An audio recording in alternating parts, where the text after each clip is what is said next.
ஒன்னே கால்னா சொல்லுண்ணா, இப்பயே கேஷ் கொடுத்துறேன், முடிச்சிக்கலாம்ண்ணா. சரி 1.40 முடிச்சுக்கலாம்பா. வண்டி சேல்ஸுக்கு வந்திருக்காங்க. இவர் வந்து 1.25 கேக்குறாரு. நான் 1.40 முடிச்சுக்கலாம். 1.40க்கா? 1.50 தான் கேட்டேன். முட்டாள்தனமா பேசுங்க. 2.25 மேல போவோம். 2.25 போகுமா? இவங்களை அமுச்சு விடு, நான் டீடைல் சொல்றேன். வண்டி தரல, நீங்க போங்க. 1.40 தரேன். அதெல்லாம் வராது, நீங்க கிளம்புங்க. சொல்லு நண்பா. பிரிச்சு வித்தா என்ன ரேட் போகும் தெரியுமா? 3 டயர் என்ன ரேட்டு? ஒரு டயர் 2500, 7500. பெயிண்ட் வச்சிருக்கு.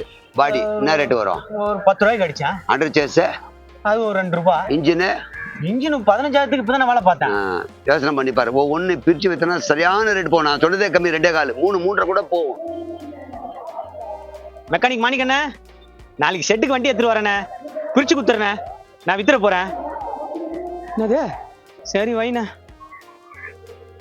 ஆமால, நம்மளே செகண்ட் ஹேண்ட்ல வாங்கும்போது கம்மியா தான் வாங்கணும். இதை பிரிச்சு வித்தா இன்னும் கம்மியா தான் கேட்பானுங்க.